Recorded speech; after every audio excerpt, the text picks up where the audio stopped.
Farakka express पे जा करके गाड़ी चलाता होगा, तब उसको समझ में आता होगा कि सरकार क्या होती है और कैसे लोगों का काम होता है। NH-24 पे जाते होंगे, आज दिल्ली मेरठ तक चली गई है अध्यक्ष जी।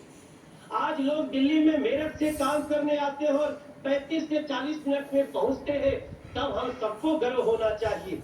हमें गर्व क्यों नहीं होना चाहिए जब हमें पता चलता है कि देश के 4 करोड़ 22 लाख बेघर को पहली बार घर मिल गया। हमें क्यों नहीं गर्व होना चाहिए अध्यक्ष जी, जब 12 करोड़ घरों में टॉयलेट बन जाते हैं, जब 52 करोड़ में गांव का आदमी अध्यक्ष जी।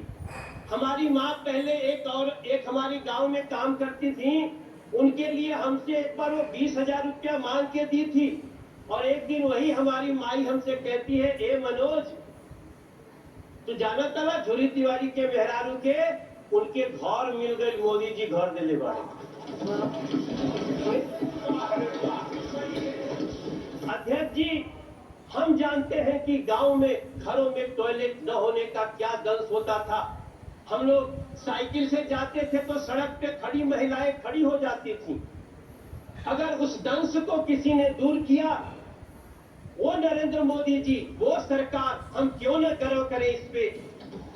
13 करोड़ घरों में नल से जल लगा दिए। हम दिल्ली में पाइप से घरों में गैस जा रही है, पाइप से गैस जा रही है, और दिल्ली में बैठी हुई आम आदमी पार्टी की सरकार नल से जल तक नहीं दे पाई। हम ये भी दल इसी दिल्ली में देख रहे हैं। अध्यक्ष जी, कभी भारत मंडपम देखिए। मेरे विपक्ष के भी साथी लोग, आप लोग जाइए, आप जब जाएंगे तो आपको गर्व होगा। आप कभी, हाँ दादा होता है, होगा। आप कभी यशोभूमि को देखिए, आप कभी बाबा साहब भीमराव अंबेडकर स्टडी सेंटर को देखिए। इसी दिल्ली में जिस बाबा साहब भीमराव अंबेडकर को अंतिम क्रिया के लिए 1 कट्ठा जमीन नहीं दिया गया, बुरा मत मानना, नाराज मत होना, उसी दिल्ली के हृदय में नरेंद्र मोदी जी ने 5 एकड़ में बाबा साहब का स्टडी सेंटर बना के दिया है।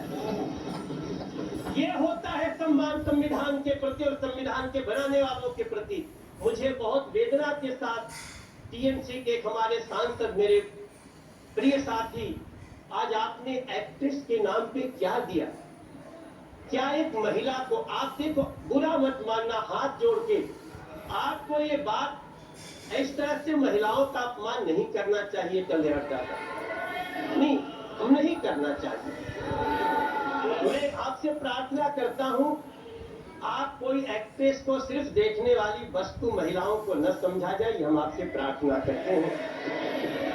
हमें गर्व इस बात का होना चाहिए। अध्यक्ष जी, माफी चाहता हूं। अध्यक्ष जी, मैं खत्म करूंगा।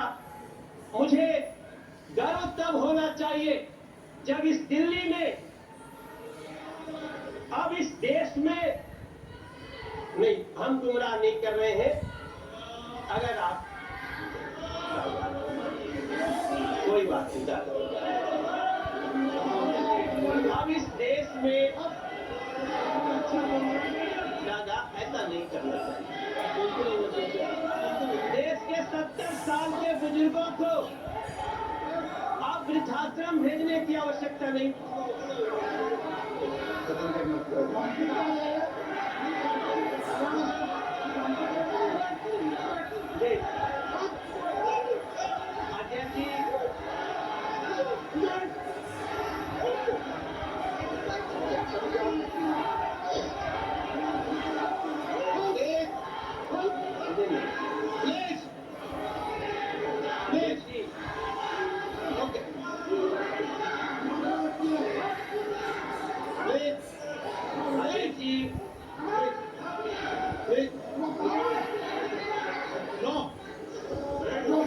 अध्यक्ष जी, अध्यक्ष जी, हमको गर्व होता है वंदे भारत जैसी ट्रेन में बैठकर। हमको गर्व होता है जब 70 साल के बुजुर्ग को अब किसी वृद्धाश्रम भेजने की जरूरत नहीं पड़ेगी, अब उसका इलाज कराने के लिए मोदी सरकार खड़ी रहेगी। हमें तब गर्व होता है अध्यक्ष जी। हमें गर्व होना चाहिए जब भ्रष्टाचारियों पर नकेल हो। इसलिए मैं प्रार्थना करता हूं अपने सभी साथियों से कि हो सके तो, हाँ गाना तो गाते हैं दादा, हम आप सभी से प्रार्थना करते हैं। अब आज जब यहाँ से हम निकलते हैं तो हमें अपने माँ के नाम से एक पेड़ लगाने का एक अभियान जो शुरू हुआ है उसमें साथ देना चाहिए। चलिए मिलकर के माँ के नाम से एक पेड़ लगाते हैं। दादा, माँ के नाम से आप भी लगाते हैं। माँ के नाम से एक पेड़ लगाइए।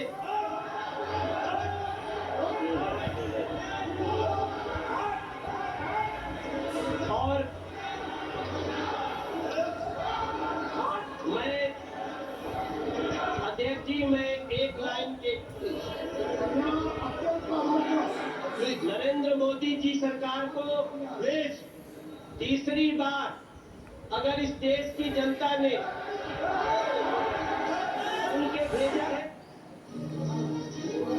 एक बड़ी खबर इस बीच में आ रही है। नरेंद्र मोदी के अभिभाषण को महसूस हुआ है। ये सत्संग समापन के बाद हथरस में भगदड़ की सूचना मिल रही है। अंदर में कई लोगों के मौत होने की आशंका जताई जा रही है और ये जानकारी अभी मिल रही है। ये बड़ी अपील बता रहे हैं भोले बाबा के सत्संग के खत्म होने के बाद यूपी के हाथरस से इस वक्त की बड़ी खबर आ रही है, जहाँ पे सत्संग खत्म होने के बाद सत्संग के समापन के बाद भगदड़ मची और भगदड़ के बाद